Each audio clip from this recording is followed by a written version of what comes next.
look all right? Yes, sir. ChadArmesTV, man, we're back with another interview series, man, and I'm excited about this one, man. This is one that kind of fell in our lap.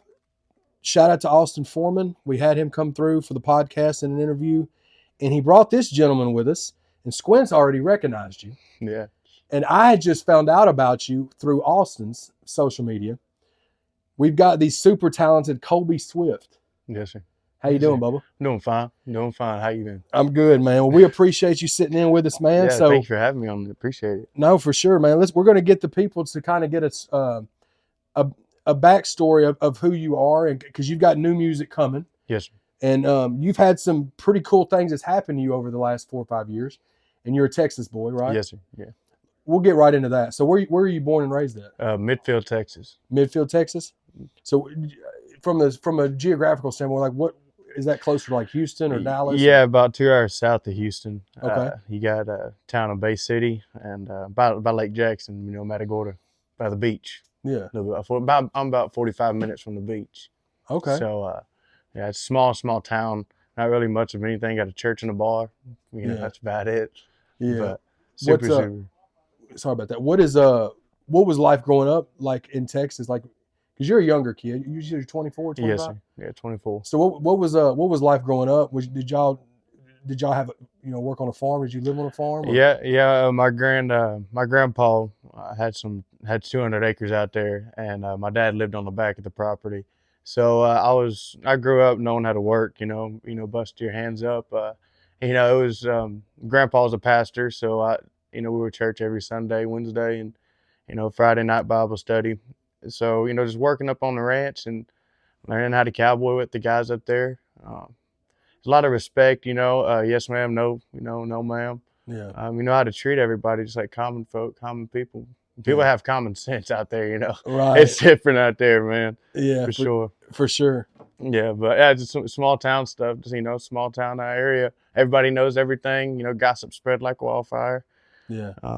It's just it was we weren't rich, but we just had everything. We weren't ever really needing anything. We just all kind of had it.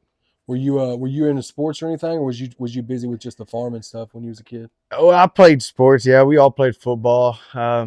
Football's big in Texas for sure. Yeah. If you didn't play, you were weird. Yeah. Yeah. So yeah, I played football. I ain't gonna say I was the best at it. I was a little clumsy. Basketball, same thing. I'm tall, but I couldn't shoot. I ain't really too coordinated. Right. People down south, man. The other boys right now from high school. Mm-hmm. I got people playing baseball. There's a lot of big people. Moving up. People moving up in sports. But yeah, I wasn't too good, but I played everything. Yeah. Yeah. Well, that's cool. So, music. Let's talk about that. Let's talk about.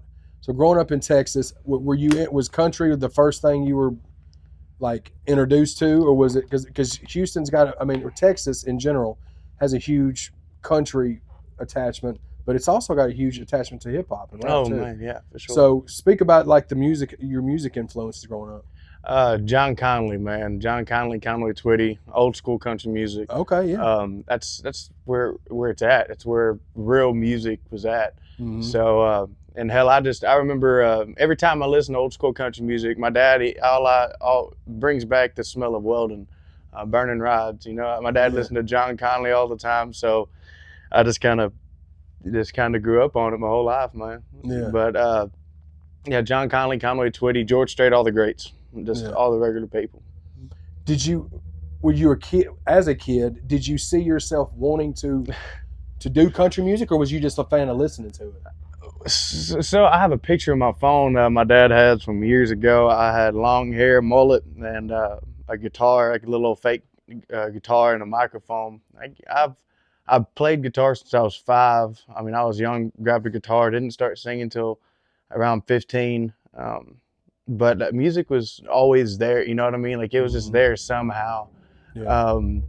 My dad and none of them really did music. My sister, she could play. She plays piano and she can sing like a bird, just does really, really well with it. But, it wouldn't really, I don't know, it's like everybody really had, it just kind of came from me. Like it was something that I picked up and did.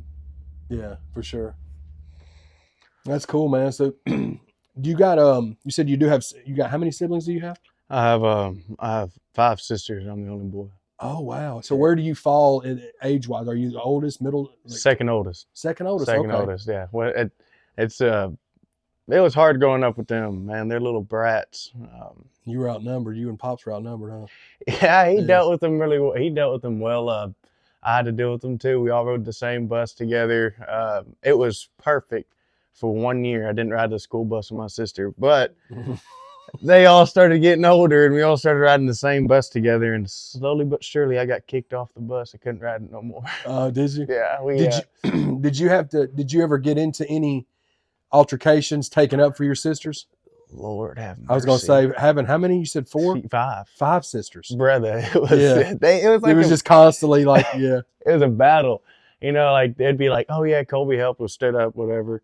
But then there'll be times where they would egg it on. You know what I mean? They would want to get me in trouble or something. Yeah. But I mean, I love them to death. One just actually got signed yesterday to a college for volleyball. So Oh, sweet, Emma and Jordan, they both are hella sports Yeah. players. So they actually just got like they're on the same school together, going to the same college.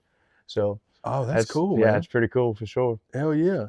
Well, so this time frame when you graduate high school, like this is when you started to really is that when you started to really get a feel for like wanting to do the music stuff? Yeah, I'd say 17. 17 is whenever I decided I was going to do it. Yeah. I was like going to do music. And it was not like, too far right after that where I did Idol. And I was 17, and then it was like almost a year later I tried out for Idol. And then I kind of just fell into the industry. And but really starting to take it seriously was 18, 19. I made a decision just to do it full time. And I mean, I've had jobs here and there, Yeah. but I've really been pushing it, playing shows and doing it, trying to make it. Yeah.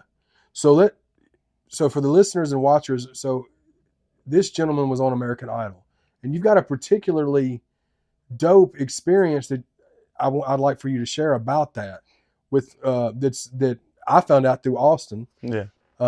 But you want to speak about that, about your experience on American Idol, what it was like? Yeah, man, it was cool. Idol was a rush, for sure. Mm-hmm. It taught me quite a bit about just about what to expect.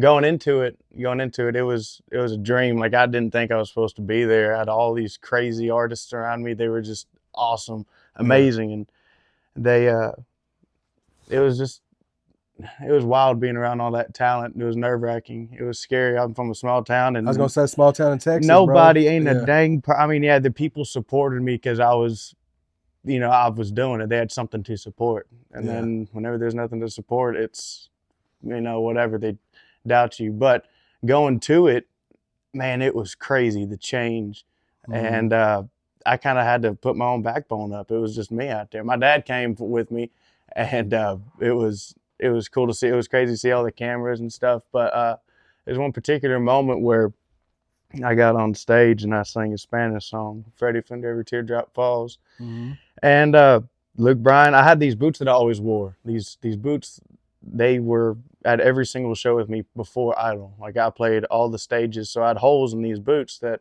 they were with me everywhere. Like they always came with me everywhere. So I did Idol in them.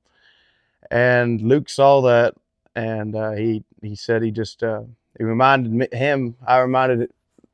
I don't know how to say it. Like he reminded at my age. Yeah, he saw himself. In Yeah, you. yeah. And he saw the boots thing. He asked me, kid you not, this was off camera.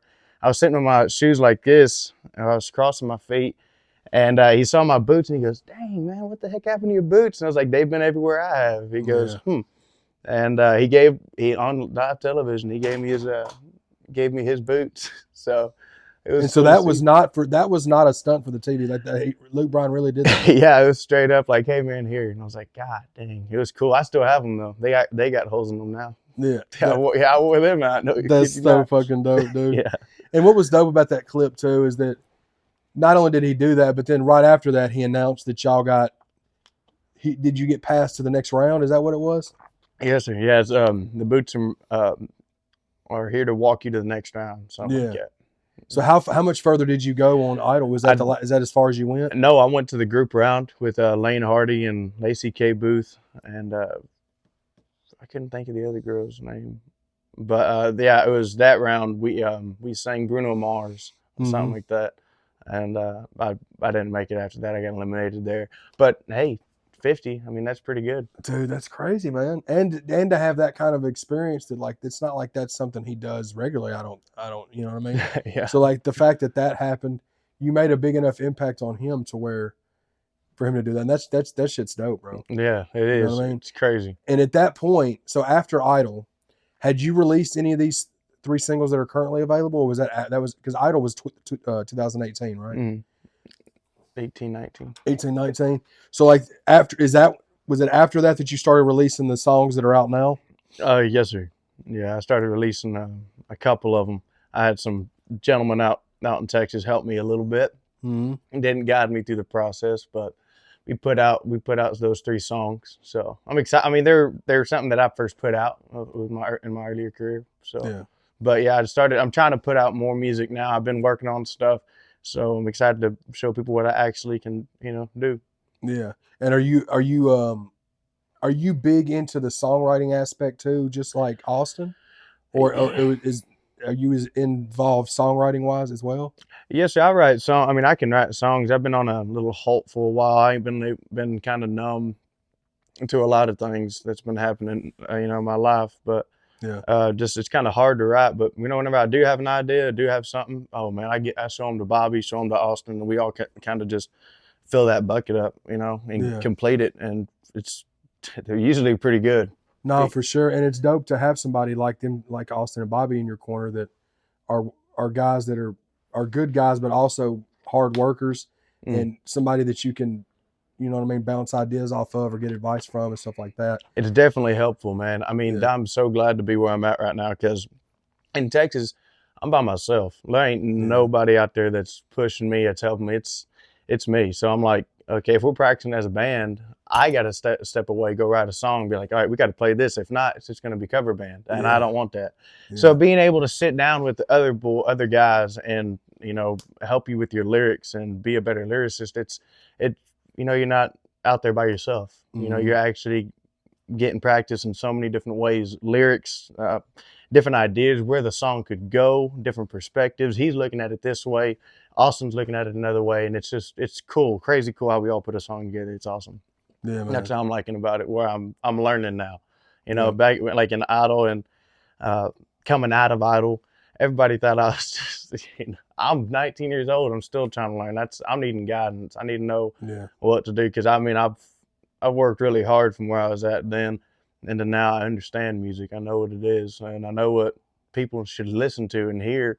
So I'm trying to gather myself around a good team and be able to put out some hits. No, for sure, man. And with those guys around, that's ultimately what's going to be. As long as you just keep working, man, that's going to be what ends up being the reality. Exactly right. Anyway, off camera, you shared a couple of funny stories with me. Me being so fun fact, I'm a huge fan of rap, obviously of rap. But Houston rap, Texas rap, Texas and Memphis rap are my favorite, right? So Texas, I'm a huge fan of, obviously the Paul Walls, the everybody in Texas. Yeah. Though. But off camera, share a couple of the things you told me off camera. Bay City, Texas, and Houston. You got Paul Wall and Zero. They all them boys, they party with guys out in Bay City, Texas. We got a guy, Mexican OT, just come up out of on the charts for rapping. He's from your town? Bay City, Texas. Yeah, Bay City, man. I mean, Elmate, and he knows where that town is. No, kid shit you not, man. He does his music videos out there, man. It's cool. His daddy, all them. Like anyway, my buddy, my cousin Cody Crouch, he's gonna be in a music video with Mexican OT doing rodeoing and stuff. So that's pretty cool. They all it's small town boys and stuff. They all just mess around and rodeo. It's cool. That's wild. But yeah, it's all. I mean, Paul Wall. I never got to meet them, but I mean, they're all just regular people that want to do so. It's cool. It's cool to, all that stuff. That's pretty dope that those guys are. I mean, it makes sense because they're Texas guys, but the fact that they like to tap into that side of it too. Oh yeah, That shit's cool. because it's I'm telling you, it's real. It's real. It's so much fun. It's like it's an adrenaline rush. Yeah. It's so much fun. You can't ever get that back, so you just keep doing it. Yeah, But for sure, man. yeah. Well, dude, I'm excited, man. I'm excited to see what the future holds for you. I'm glad that we was able to get a glimpse into what you've had, like, you know, like a Cliff's Notes of what you've had growing up and some dope little experiences that you've been through, and the fact that you've got new stuff on the way. And I'll make sure that we put your social links in the description just to give the people, you know, I mean, currently what's out, but also can follow you to see what you come out with next. Yeah, man, I'm excited to start pushing new things. Like, we got definitely some good things coming. Yeah. So I'm excited to push all this. For sure, man. Well, dude, I appreciate you, bro. Thanks, man. Any way that we can help in the future, man, let us know if you want to collab on music or. Oh, we will for sure. We're gonna be collab. Yeah, we'll get you back We'll get you back when y'all come back through. Awesome. We'll make sure to get you on the podcast too. Maybe you and Austin both can jump on. Yeah, man, that'd be great. That'd be cool, yeah, let's man. do it. So, but yeah, man, y'all be sure to subscribe to him, follow him on the social media platforms, and stay tuned, man. Yes, sir. Them boots were made for great things, dog. Made for walking, and yes, sir. Yeah, hell yeah, man. Appreciate you, dog.